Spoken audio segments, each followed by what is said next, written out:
Oh.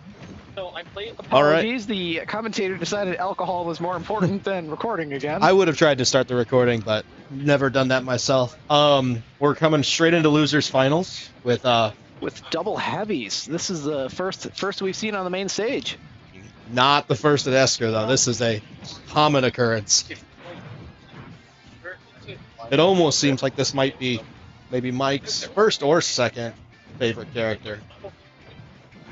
Bowser and K-Rool are the mainstays. But it's hard to resist how good Pyramithra is.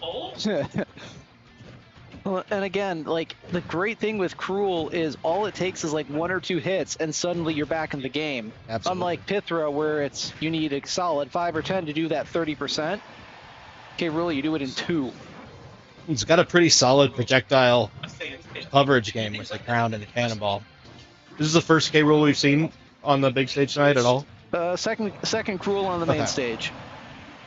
I think maybe we saw Alejandro earlier. This is the downside of I just see characters and I don't know people's names all that well. So it's no worries. But yeah, Clint versus Mike for losers finals. I think Clint's definitely outperforming where he was seated tonight. He's usually firmly in maybe our top 10, but not our top 3, so he's playing real hot tonight. We almost had a fully charged Dedede smash into Cruel. That might have actually been our fastest launch speed we would have seen tonight. All K-Rool need to do is stick his hand out, extend that hurt box a little bit, it would have connected. I don't think you could smack the gun though. So we got 2 characters that are able to suck projectiles back in. That up smash was extremely close to connecting. Oof. So high of damage that combo doesn't connect. It's usually pretty effective. That did it. But yeah, when you're stuck in front of K-Rool and you decide to shield the cannonball, you're almost guaranteed to get sucked up by the cannon. Hard to avoid if you end up holding shield in that position. Unless you can like jump real quick, you're pretty SOL.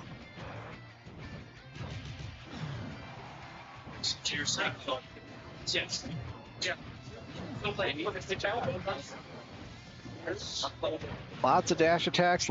The grabs make me happy. I don't think grabs are used nearly enough. A lot of grabs here.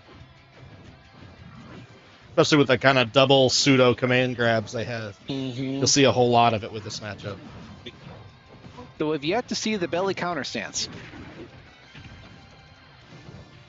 I feel like you don't see it too much with Mike. Usually it's like a landing okay, I spoke too soon. But it's like a landing recovery. Kills him with his own crown, which is kind of a lazy toss.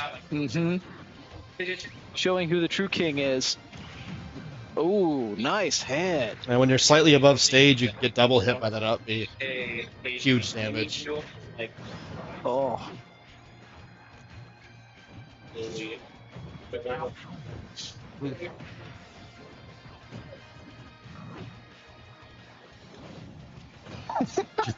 The belly on the reflected cannonball right into the forward smash belly armor.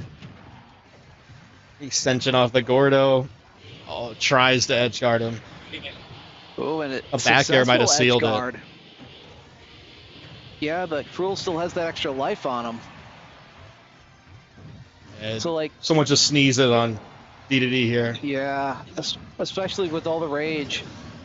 See, now Dedede's okay for a couple of hits. Probably about $180 is where you got to worry. But the down throw might seal it, yeah. Oh, yeah. I don't know what the percentage is, but there's a range where that down throw is certain death. Depends on your weight, but yeah. Some of those berries you can mix up your timings, but there's almost always a limit where there's nothing you can do. Definitely a limit, and then depends if you're noticing your opponent trying to smash out of it. When I play Rob a lot, and Rob down throw, if they're sitting next to you can listen to that controller. And if they're trying to destroy the controller in their hands, you can wait a little. You know to punish it immediately. But if you don't hear them doing anything, you can kind of play a game of chicken.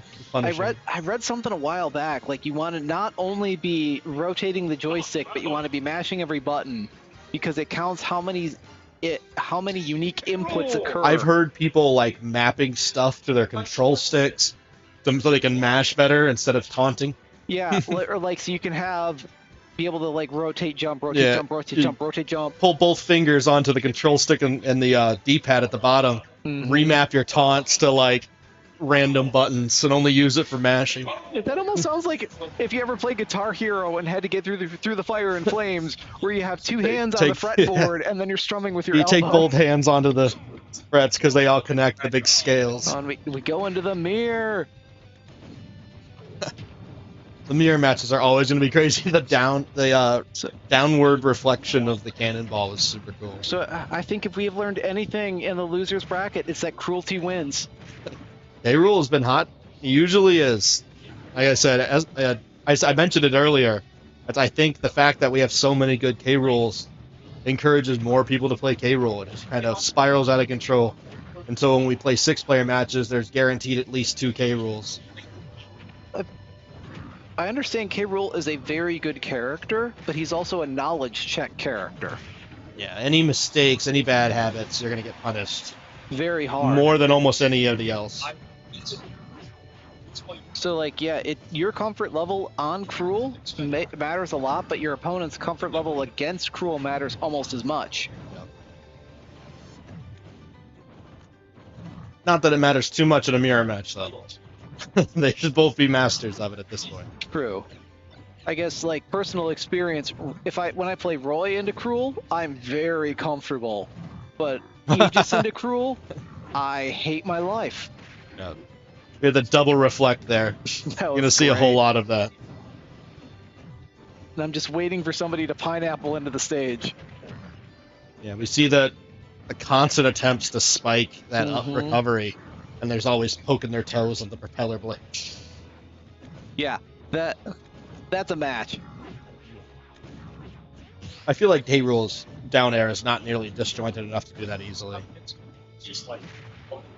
It's a you need a sword, you need something to it's a mix of consistently.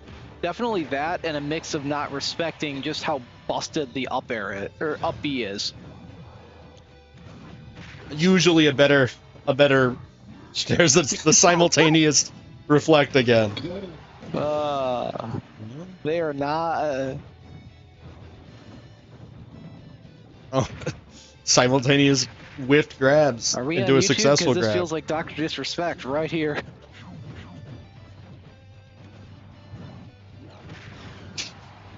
Two crowns. Oh, we almost saw that again. A lot of ground to come back for. Yeah. Oh, that was We'll good use into the stage, but it wasn't the spike that we wanted. Oh, Just not quite enough. Maybe Jesus, 30-40 more damage it would have that been. combo was dumb. Oh, beautiful belly.